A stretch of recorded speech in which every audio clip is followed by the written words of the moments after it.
Hello, പുതിയൊരു വീഡിയോയിലേക്ക് എല്ലാവർക്കും സ്വാഗതം.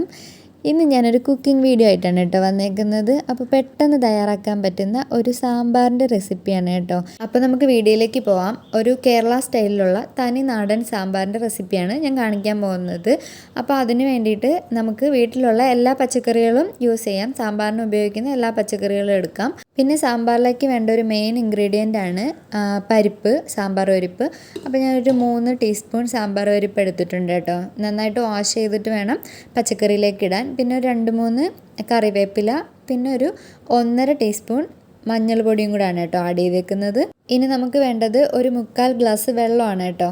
അപ്പോൾ ഒരു 3/4 ഗ്ലാസ് വെള്ളവും കൂടെ ഒഴിക്കുന്നുണ്ട്. പച്ചക്കറിയിൽ നിന്ന് ഓൾറെഡി വെള്ളം ഇറങ്ങും. എന്നിട്ട് നമ്മൾ കുക്കർ അടച്ചു വെച്ച് നമുക്ക് അതൊന്ന് വേവിച്ചെടുക്കാം. പിന്നെ ഞാൻ 2 തക്കാളി മാറ്റി വെച്ചിട്ടുണ്ട് കേട്ടോ. ഈ പച്ചക്കറിയിലോട്ട് തക്കാളി നമ്മൾ ആഡ് ചെയ്തിട്ടില്ല, ഇത് ലാസ്റ്റ് ആഡ് ചെയ്യത്തുള്ളൂ. നമ്മളെടുത്ത പച്ചക്കറിയിലേക്ക് വെളുത്തുള്ളി ആഡ് ചെയ്തിട്ടുണ്ട് കേട്ടോ, അത് ഞാൻ അപ്പോൾ പറയാൻ മറന്നുപോയതാണ്.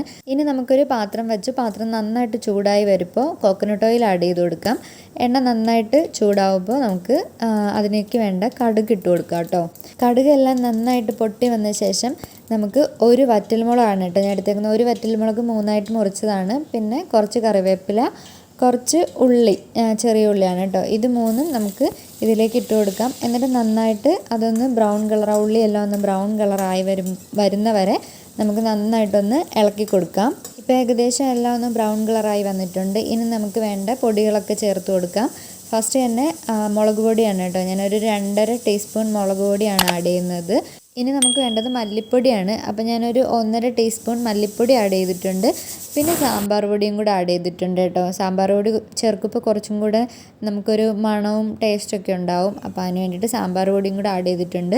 പിന്നെ ഞാൻ ഒരു പാത്രത്തിലേക്ക് ഒരു 1.5 ഗ്ലാസ് വെള്ളം ചൂടാക്കാൻ വേണ്ടിയിട്ട് വെച്ചിട്ടുണ്ട് കേട്ടോ. നേരത്തെ നമ്മൾ കുക്ക് ചെയ്യാൻ വെച്ച വെജിറ്റബിൾസ് 2 വിസിൽ കേട്ടാൽ മതി കേട്ടോ. ഇപ്പോൾ ആയിട്ടുണ്ട്.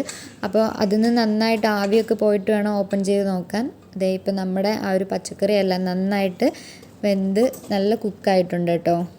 ഇനി നമുക്ക് ആ ചൂടാക്കി വെച്ച വെള്ളം അതിലേക്ക് ഒഴിച്ചു കൊടുക്കാം. ഇനി സ്റ്റൗ ഓൺ ചെയ്ത് കൊടുക്കണം. എന്നിട്ട് നേരത്തെ നമ്മൾ എടുത്ത് വെച്ചില്ല ആ തക്കാളി നമുക്ക് കട്ട് ചെയ്ത് അതിലേക്ക് ഇട്ട് കൊടുക്കാം. എന്നിട്ട് പച്ചക്കറി ഒന്ന് ഉടയണമെന്ന് തോന്നുകയാണെങ്കിൽ നമുക്കതൊന്ന് ഉടച്ചു കൊടുക്കാം കേട്ടോ. ചിലപ്പോൾ ഇങ്ങനെ എടുത്ത് കഴിക്കാൻ ഇഷ്ടമല്ലെങ്കിൽ അതൊന്ന് ചെറുതായിട്ടൊന്ന് ഉടച്ചു കൊടുക്കാം. എന്നിട്ട് നേരത്തെ നമ്മൾ തയ്യാറാക്കി വെച്ച ആ മുളക് പൊടിയും മല്ലിപ്പൊടിയുടെ ആ ഒരു പേസ്റ്റ് ഇതിലോട്ട് ഇട്ട് കൊടുക്കാം കേട്ടോ.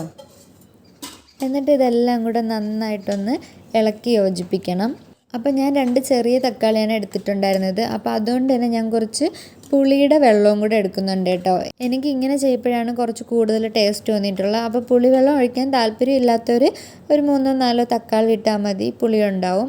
അപ്പോൾ ഞാനൊരു ഗ്ലാസ്സിൽ കുറച്ച് പുളിവെള്ളവും കൂടെ എടുത്തിട്ടുണ്ട്. എന്നിട്ട് നേരത്തെ നമ്മൾ ആ മസാല തയ്യാറാക്കിയ പാത്രത്തിലേക്ക് ആ വെള്ളം ഒഴിച്ചിട്ട് അത് നമ്മുടെ സാമ്പാറിലേക്ക് ഒഴിച്ചു കൊടുത്തിട്ടുണ്ട്.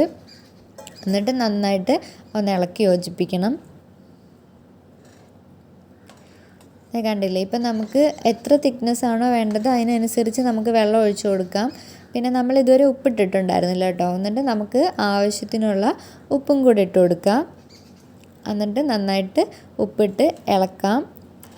ഈ സമയത്ത് നമുക്ക് ടേസ്റ്റ് ചെയ്ത് നോക്കാം കേട്ടോ. എന്തെങ്കിലും കുറവുണ്ടെങ്കിൽ, ഉപ്പോ എന്തെങ്കിലും കുറവുണ്ടെങ്കിൽ നമുക്ക് ആഡ് ചെയ്ത് കൊടുക്കാം. പിന്നെ സാമ്പാറിൻ്റെ മെയിൻ ഐറ്റമാണ് കായം. കായപ്പൊടി മസ്റ്റാണ് കേട്ടോ. കായപ്പൊടി സ്കിപ്പ് ചെയ്യാൻ പറ്റത്തില്ല, കാരണം കൂടുതൽ ഫ്ലേവർ കൊടുക്കുന്നത് കായമാണ്. അപ്പോൾ കായപ്പൊടി ആഡ് ചെയ്തു. പിന്നെ നമ്മുടെ ലാസ്റ്റ് സ്റ്റേജാണ് മല്ലിയിലയും പിന്നെ കുറച്ച് കറിവേപ്പിലയും കൂടി ഇടും കേട്ടോ അവസാനം. അപ്പോൾ മല്ലിയിലയും കറിവേപ്പിലയൊക്കെ ലാസ്റ്റ് ഇടുമ്പോൾ നല്ലൊരു ഫ്ലേവർ കിട്ടും. അതിന് വേണ്ടിയിട്ടാണ് മല്ലിയിലയും കറിവേപ്പിലയൊക്കെ ഇടുന്നത്. അപ്പോൾ ഇതുവരെയും സാമ്പാർ ട്രൈ ചെയ്ത് നോക്കാത്തവർ ഇങ്ങനൊന്ന് ട്രൈ ചെയ്ത് നോക്കണം. എനിക്ക് ഉണ്ടാക്കി നോക്കിയതിൽ ഏറ്റവും സിമ്പിളായിട്ടുള്ളൊരു മെത്തേഡ് ഇതായിട്ടാണ് ഫീൽ ചെയ്തിട്ടുള്ളത്. ശരിക്കും ഇനി കുക്ക് ചെയ്യേണ്ട ആവശ്യമില്ല. പിന്നെ കറി നന്നായിട്ട് കുറുകി കിട്ടണം എന്നുള്ളവർക്ക് കുറച്ച് സമയം കൂടെ അടുപ്പിൽ തന്നെ വെച്ചേക്കാം. അപ്പോൾ അത്രേ ഉള്ളൂ ഇന്നത്തെ വീഡിയോ. ഇഷ്ടമായ ലൈക്ക് ചെയ്യുക, ഷെയർ ചെയ്യുക, സബ്സ്ക്രൈബ് ചെയ്യുക. അപ്പോൾ താങ്ക് യു ഫോർ വാച്ചിങ്.